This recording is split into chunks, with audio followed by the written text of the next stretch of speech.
Oi, meus amores! Tudo bem com vocês? Eu espero que vocês estejam bem. Eu tô com muita saudade.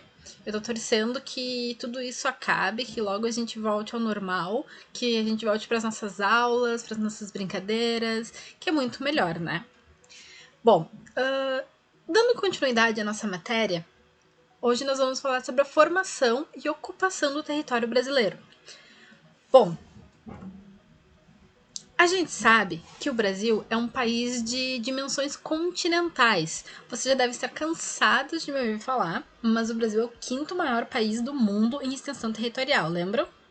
Então, ele é chamado de um país continental porque ele tem o tamanho de um continente, ele ocupa quase toda a América do Sul.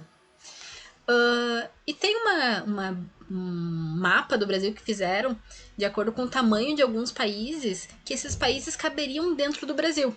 Esses são os do mapa aqui que vocês estão olhando aqui, do ladinho. Então, olha só. Angola, Itália, Guiné, Grécia, Bósnia, França, Espanha, todos esses caberiam dentro do Brasil. Pra gente ter noção de como o nosso país é grande. Bom, mas será que o Brasil sempre foi grande assim? Sempre teve esse tamanho? Vamos ver. Ao longo da história, o Brasil sofreu diversas modificações no tamanho do seu território.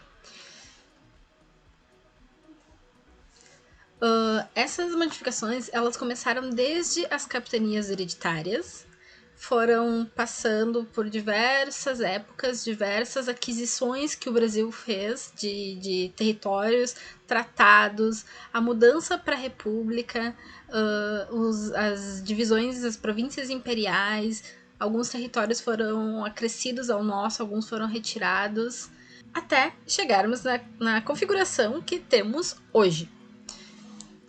Mas o Brasil precisou, depois de ter todo o seu território definido, precisou de algumas regionalizações. Precisou ser dividido em regiões.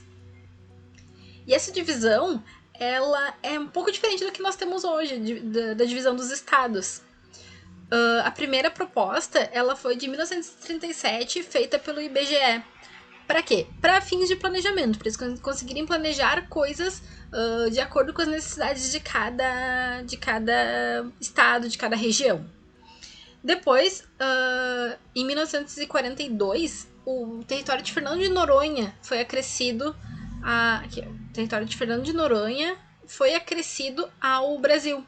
Depois também foram criados os territórios do Amapá, território de Guaporé e o território do Iguaçu. Em 1948, os territórios de Ponta Porã e de Iguaçu foram extintos pela Constituição.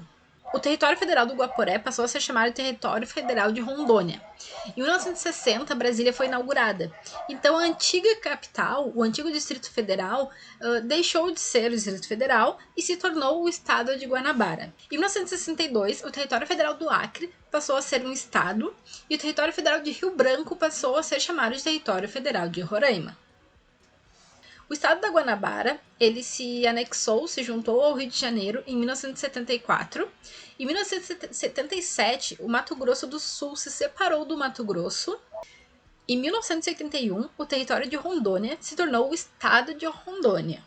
A Constituição de 1988 criou o estado de Tocantins, separando ele do estado de Goiás, e assim se tornando pertencente à região norte. Os territórios de Roraima e Amapá se tornaram estados e o território de Fernando de Noronha passou a pertencer ao estado do Pernambuco.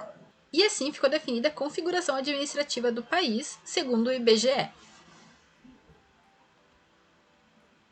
Os ciclos econômicos são atividades econômicas em determinadas épocas que impulsionaram a ida de trabalhadores, o povoamento das regiões ao redor.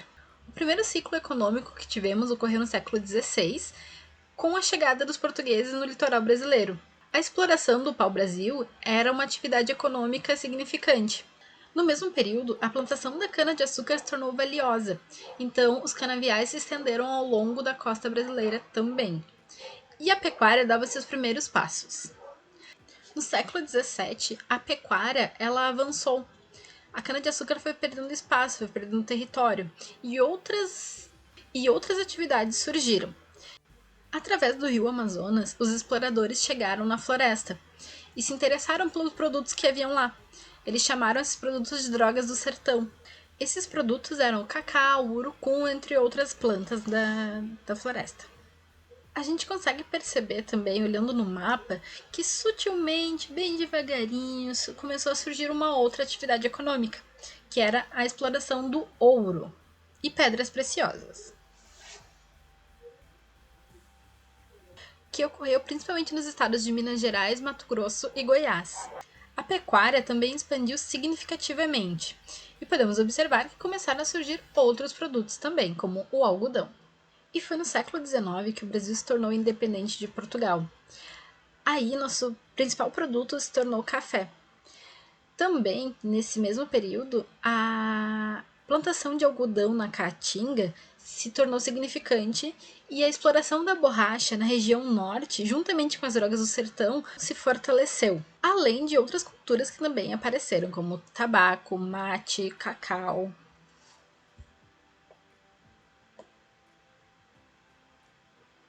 E hoje, o Brasil tem essa configuração. Diversas atividades econômicas ocorrendo ao mesmo tempo. Agropecuária comercial, que é para venda para fora do Brasil. Agropecuária de consumo, que é para o consumo interno da população brasileira.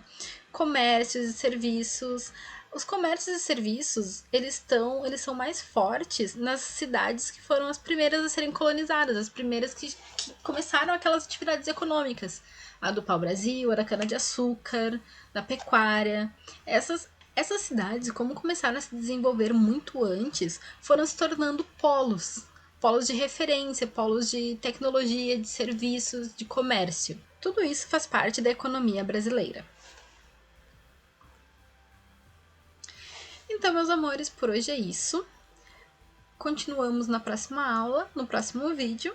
Então, mil beijos e até mais!